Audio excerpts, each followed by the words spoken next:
Rekan-rekan sekalian, kembali lagi pada kuliah rekayasa jembatan. Untuk kuliah ke-9 kali ini, kita akan membicarakan topik mengenai perencanaan teknis jembatan. Berikut adalah beberapa hal yang akan kita diskusikan pada hari ini. Yang pertama adalah pengantar, kemudian yang kedua adalah kriteria desain, berlaku untuk eh, kriteria umum, kemudian bangunan atas, bangunan bawah, fondasi, dan lain-lain, serta yang ketiga adalah contoh desain konseptual dari jembatan. Nah, Anda silahkan melakukan presensi secara mandiri sesuai dengan jam perkuliahan. Presensi saya buka melalui ocw.uns.ac.id. Baik, kita mulai untuk topik yang pertama, yaitu pengantar atau introduksi. Jadi, proses perancangan jembatan ini terdiri dari beberapa tahapan. Ada tahap pendahuluan, ada tahap survei pendahuluan, kemudian ada tahap survei detail, kemudian tahap perencanaan, dan terakhir adalah tahap penyelesaian. Kalau dimulai di bagian umum atau di bagian pendahuluan, ini akan terdiri dari pengumpulan peta dasar seperti peta topografi, kemudian peta geologi, tata guna lahan, dan juga peta curah hujan. Di samping itu juga akan dilakukan pengumpulan data-data pendukung seperti data jaringan jalan, data kondisi lalu lintas, data lokasi material, kemudian harga satuan bahan material dan upah, serta data survei terdahulu jika ada, begitu ya. Dan setelah tahap pendahuluan ini, selanjutnya akan dilanjutkan pada bagian survei pendahuluan, di mana pada bagian ini akan terdiri dari kegiatan konsep pendahuluan, yaitu penentuan tipe bangunan atas dan juga bawah, lalu elevasi muka jembatan mau diletakkan di mana, lalu ada lokasi penyelidikan tanah, serta beberapa foto-foto dokumentasi. Lalu tahapan dilanjutkan ke tahap survei detail, di mana kegiatan ini akan terdiri dari survei topografi, survei geoteknik, kemudian ada pengujian hidrologi dan survei lingkungan. Kurang lebih masing-masing detail dari survei tersebut akan saya jelaskan sebagai berikut. Yang pertama yaitu survei topografi. Ini akan terdiri dari pengukuran titik kontrol horizontal dan vertikal. Kemudian ada pengukuran penampang dan situasi dari dokumen tender. Lalu ada pengukuran 200 meter kiri dan kanan sungai sepanjang jembatan ya. Kemudian ada pengukuran 100 meter kiri dan kanan dari as jalan. Lalu ada pengukuran 50 meter kiri dan kanan dari tepi sungai, serta ada tahap penghitungan dan penggambaran. Lalu untuk survei geoteknik sendiri, ini terdiri dari kegiatan pengujian CPT atau Count Penetration Test, lalu ada Standard Penetration Test, lalu ada pengambilan sampel dan beberapa pengujian sampel di laboratorium. Kemudian pengujian hidrologi, ini akan terdiri dari kegiatan untuk melakukan mengetahui karakteristik dari daerah aliran sungai atau DAS, kemudian karakteristik dari sungai, kemudian MAP dan MAN visual dan keterangan masyarakat sekitar, kemudian ada analisis penampang sungai. Lalu untuk survei lingkungan, ini akan terdiri dari survei aspek lingkungan, pengumpulan dokumen AMDAL berupa RKL dan RPL, serta UKL dan UPL. Lalu setelah tahap ini selesai, dilanjutkan ke tahap perencanaan, di mana pada tahap ini akan terdiri dari kegiatan yang disebut sebagai perencanaan teknis. Dan ini yang akan kita diskusikan lebih lanjut pada kuliah hari ini.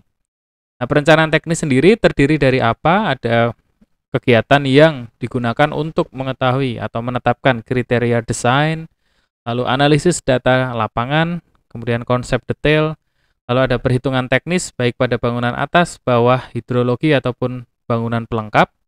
Lalu ada penggambaran, ada gambar umum, elevasi dan potongan melintang, ada layout lokasi perencanaan, kemudian ada plan dan profil jembatan, detail bagian yang dipotong atau dibuang, cut and fill, kemudian detail abutment, pilar dan penulangan, lalu ada detail gelagar atau lantai, Maaf, ini detail gelagar atau girder ya maksudnya, balok begitu. Kemudian ada detail dari lantai atau deck.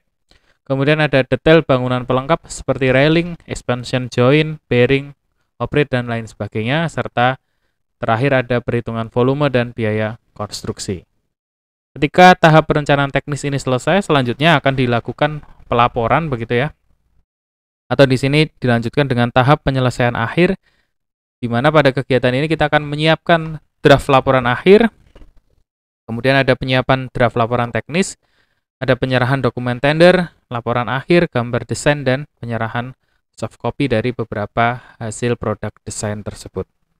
Nah, untuk perkuliahan hari ini kita akan fokus secara khusus untuk tahap perencanaan, khususnya adalah perencanaan teknis dari jembatan.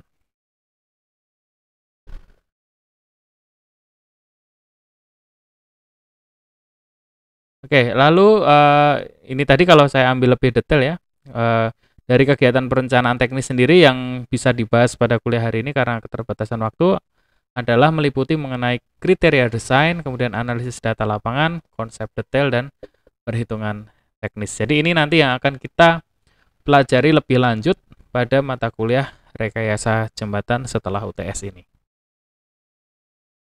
Lalu ada beberapa hal yang dipertimbangkan pada saat atau di dalam perencanaan jembatan. Ini saya ambil dari beberapa referensi dari BMS Bridge Design Manual tahun 92. Hal-hal yang perlu dipertimbangkan dalam perencanaan jembatan meliputi kekuatan dan stabilitas dari struktur, kemudian kelayanan, keawetan, kemudahan pelaksanaan, ekonomis dan dapat disetujui begitu, dan bentuk estetika yang baik.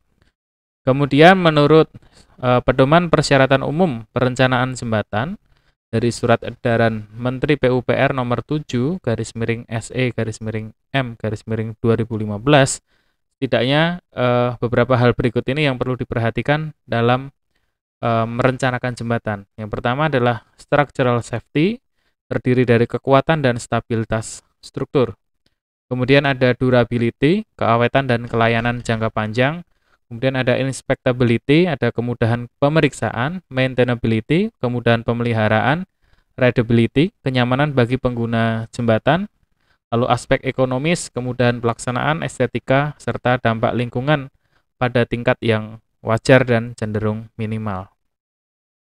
Kemudian di kriteria desain jembatan dari Surat Edaran Dirjen Bina Marga nomor 5/SE/DB/2017, beberapa hal yang dipertimbangkan dalam perencanaan jembatan meliputi kekuatan dan stabilitas dari struktur, kenyamanan dan keselamatan, kemudahan dalam hal ini berupa pelaksanaan dan pemeliharaan, kemudian dia harus ekonomis juga, lalu mempertimbangkan aspek lingkungan, sosial, dan keselamatan jalan, lalu keawetan dan kelayanan jangka panjangnya, serta estetikanya. Kemudian mengenai usia layan jembatan, nah ini ada beberapa versi. Menurut pedoman persyaratan umum perencanaan jembatan, Surat Edaran Menteri PUPR, umur rencana jembatan dibuat untuk masa layan selama 75 tahun, kecuali jembatan sementara atau jembatan yang dapat dibongkar pasang, dibuat dengan umur rencana 20 tahun. Lalu jembatan khusus yang memiliki fungsi strategis yang ditentukan oleh instansi yang berwenang dibuat dengan umur rencana hingga 100 tahun. Kemudian yang terakhir, terdapat peraturan dari instansi yang berwenang yang menetapkan umur rencana yang lainnya. Jadi setidaknya untuk jembatan biasa begitu ya, jembatan yang dirancang sesuai standar begitu, setidak-tidaknya adalah 75 tahun. Lalu untuk jembatan yang bersifat temporary itu 20 tahun, dan untuk jembatan yang bersifat khusus yang memiliki fungsi strategis harus direncanakan selama 100 tahun. Sedangkan menurut kriteria desain jembatan standar dari Surat Edaran Dirjen Bina Marga tahun 2017, umur rencana jembatan standar itu adalah 50 tahun untuk komponen-komponen utama jembatannya, yaitu berupa fondasi, kemudian bangunan bawah, dalam hal ini adalah pier dan abutment atau kolom dan juga kepala jembatan. Kemudian gelagar atau girder, batang-batang rangka baja begitu, dan sistem lantai ini harus memiliki umur layan 50 tahun. Lalu terkait dengan pembebanan atau beban rencana, dalam kriteria desain jembatan standar dari Surat Edaran Dirjen Bina Marga, pembebanan jembatan menggunakan BM100, termasuk juga jembatan semi permanen dan panel darurat. Tetapi saat ini Indonesia telah memiliki SNI yang terbaru, yaitu SNI 1726 2016, pembebanan untuk jembatan.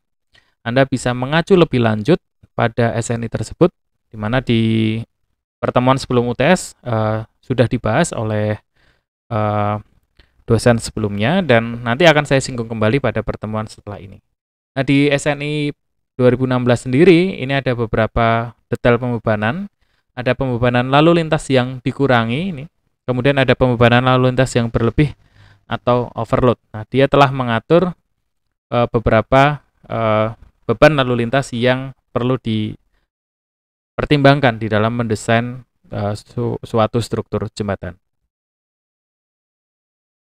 Nah, lalu yang berikutnya terkait dengan geometri, ada beberapa hal yang bisa diperhatikan atau perlu diperhatikan. Menurut kriteria desain jembatan standar tahun 2017, geometri dari badan jalan dan jembatan ini ada beberapa hal yang perlu diperhatikan. Yang pertama adalah dalam hal bahu jalan tidak disediakan, maka harus disediakan lajur tepian dengan perkerasan yang berpenutup di kiri dan kanan jalur lalu lintas paling sedikit setengah meter.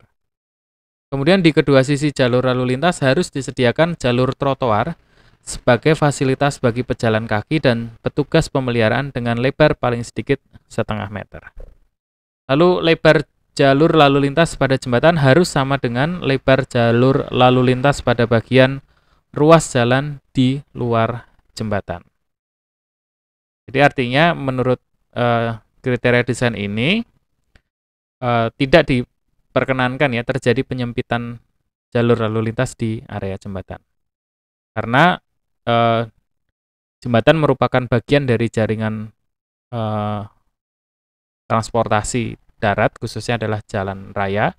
Artinya lebar jalan yang dihubungkan oleh jembatan harus kita akomodir pada area jembatan dengan menyediakan lebar jalur lalu lintas pada jembatan sama dengan yang ada di jalan.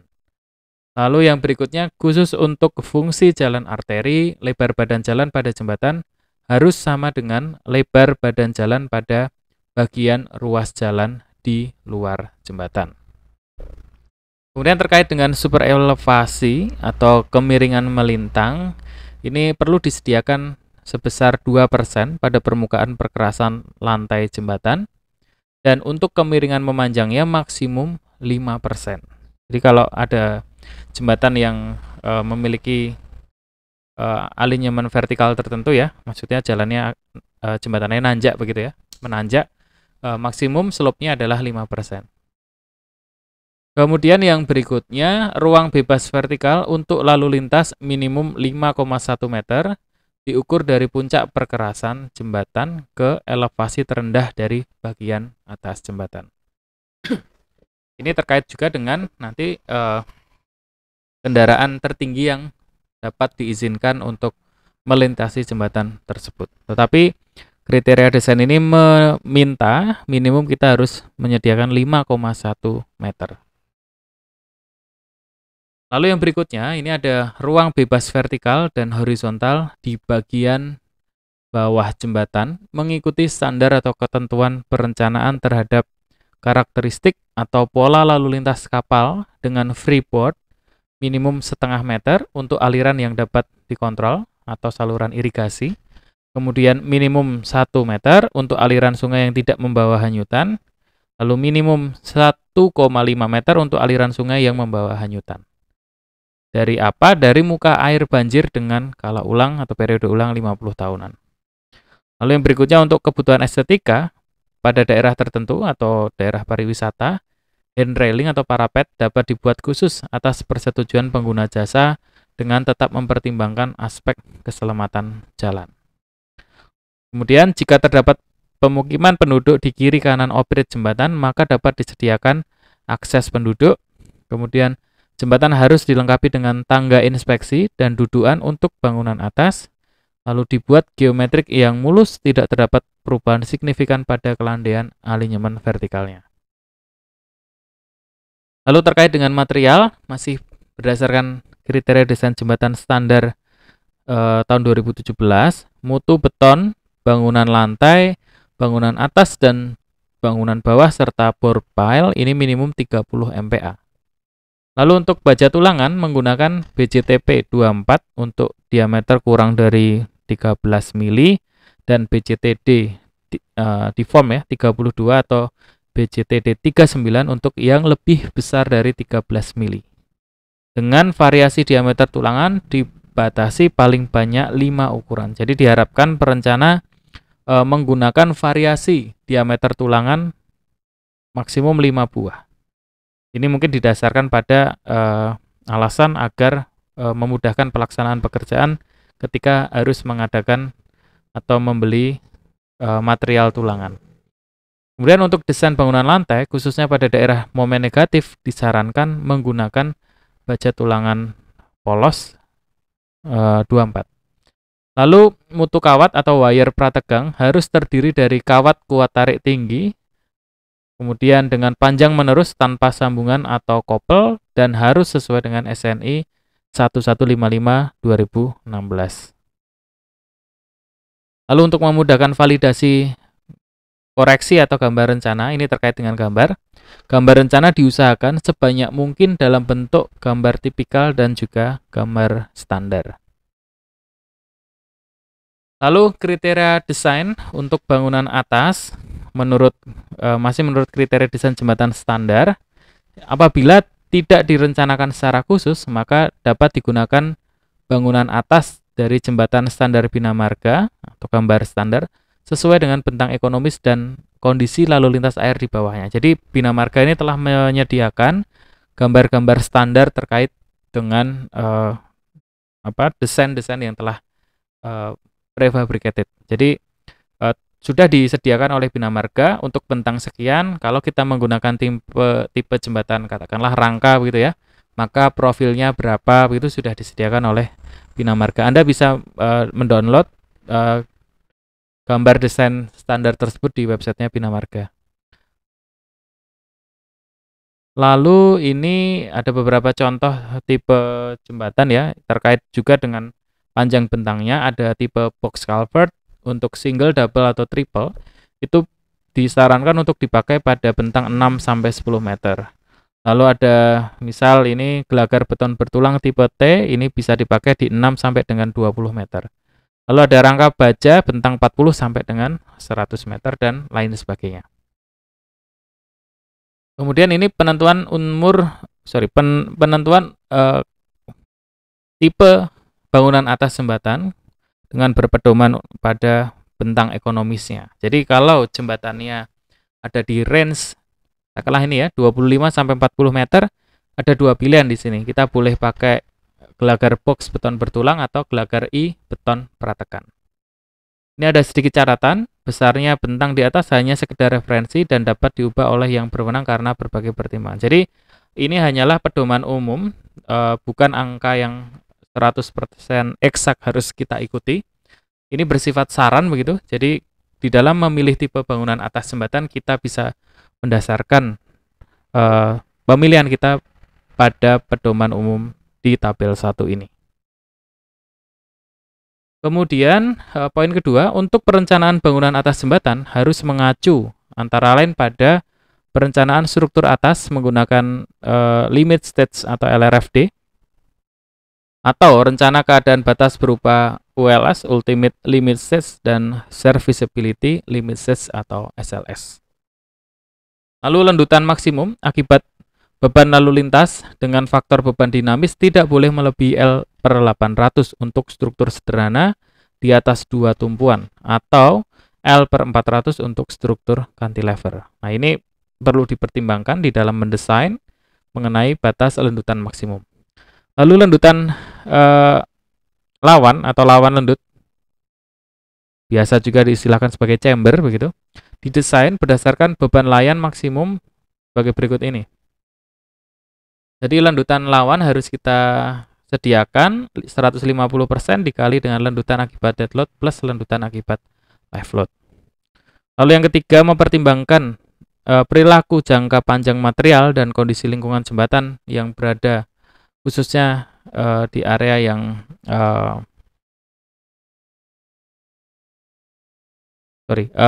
khususnya berada di daerah yang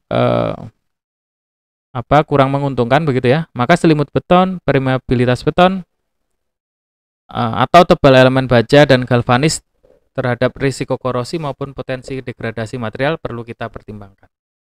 Lalu sistem lantai harus didesain secara non-komposit, namun pelaksanaannya di lapangan harus dibuat komposit dengan penulangan atas dan juga bawah atau double layer.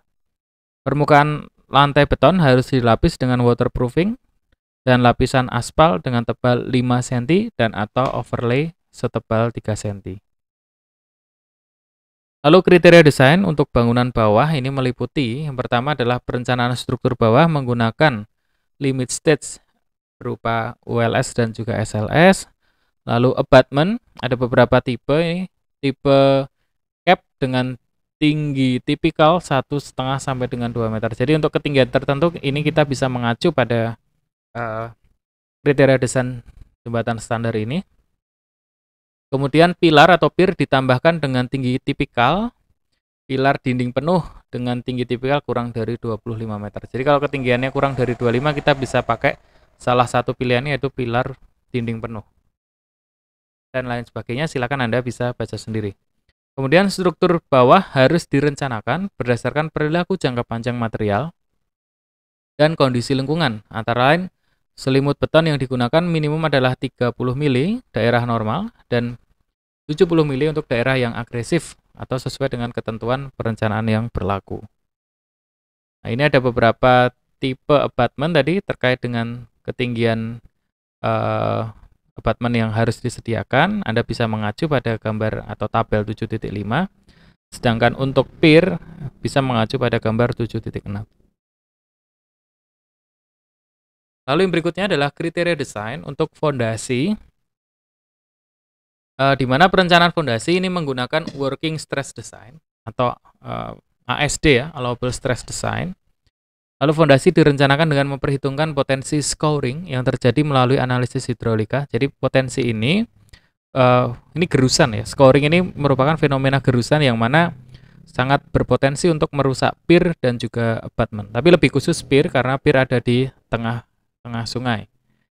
Kemudian penentuan jenis fondasi jembatan bisa diacu pada beberapa tipe ini. Contoh untuk kedalaman maksimum 6 meter kita boleh menggunakan saran dari kriteria desain jembatan standar ini. Kita pakai fondasi sumuran atau kaisong dengan diameter 3 sampai dengan 4 meter. Tapi ini bersifat saran, artinya kita perlu membuktikan bahwa hitungan kita dengan usulan ini tetap memenuhi.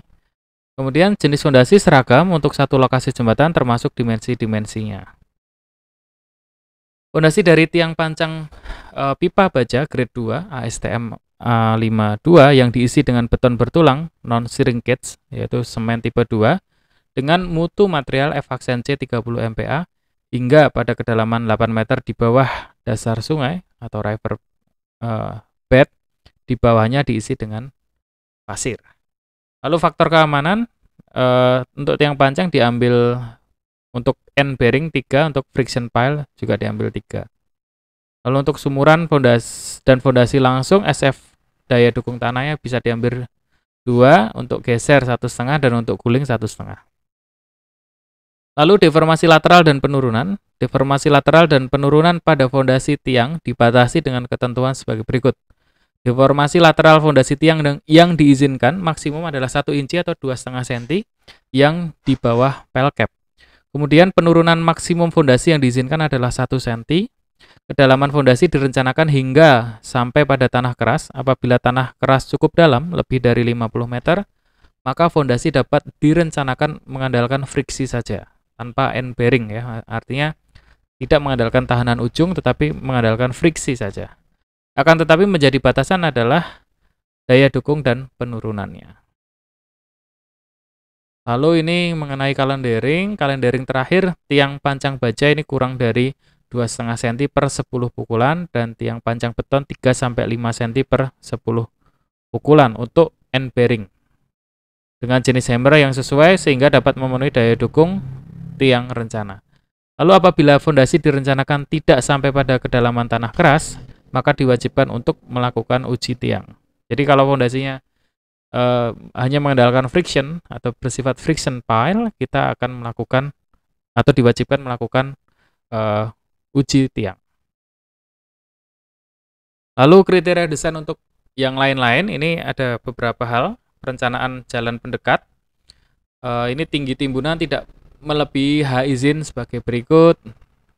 Nanti Anda silakan baca sendiri. Lalu ada perencanaan pertimbangan aspek lingkungan dan sosial, ada perencanaan metode konstruksi. Juga ada perencanaan aliran sungai, prinsip penerapan keselamatan jembatan. Yang lainnya silahkan Anda baca sendiri nanti ya. Bangunan pelengkap, ini ada pengaman lalu lintas atau barrier untuk jembatan. Ini juga ada kriterianya, nanti silahkan dipelajari sendiri. Nah, saya masuk ke poin ketiga, yaitu contoh desain konseptual jembatan. Jadi di sini disajikan salah satu opsi dari desain jembatan dengan panjang total seperti ini. Ini adalah basic desainnya. Digunakan jarak antar pile-nya ini, antar tiangnya ini 77,3, 42,5 dan seterusnya. Gradian mencapai 4,475%. Freeboard minimum 600 mili. Nah, itu tadi basic desainnya. Lalu kita coba dengan beberapa opsi. Ini opsi pertama, digunakanlah bentang tengah PCI girder 50 meter, yang di sini 50 meter ya, dengan cantilever 5 meter pada pilar. Ini ada sedikit cantilever di sini. Lalu plat sebelah bentang utama berbentuk portal. Lalu ada opsi 2 dengan steel box girder 70 meter. Oke, ini sedikit detail dari bentang utama opsi 1. Ini ada muka air normalnya ada di sini, kemudian muka air banjirnya ada di daerah sini. Kemudian ini sedikit detail untuk bentang utama opsi 2. Lalu ada opsi 3. Nanti silahkan Anda baca secara mandiri saja, karena ada beberapa opsi. Yang pasti saya ingin menunjukkan ini. Jadi untuk desain jembatan sendiri ini ternyata disediakan beberapa opsi. Ada 8 opsi ya di sini. Ini terkait dengan beberapa tipe pier juga, dan kesimpulannya ini dihitung juga, ini setiap opsi nanti harganya berapa, harga konstruksinya, dan ternyata diambillah opsi yang ke-8 karena yang paling murah dan juga secara aspek struktur masih memenuhi syarat. Oke, kurang lebih seperti itu yang bisa saya sampaikan untuk materi hari ini. Slide kuliah ini nanti bisa Anda akses melalui Google Classroom, dan Anda silahkan nanti jika ada beberapa pertanyaan bisa disampaikan melalui grup WA. Terima kasih atas atensinya. Selamat siang. Selamat melanjutkan aktivitas kembali. Terima kasih.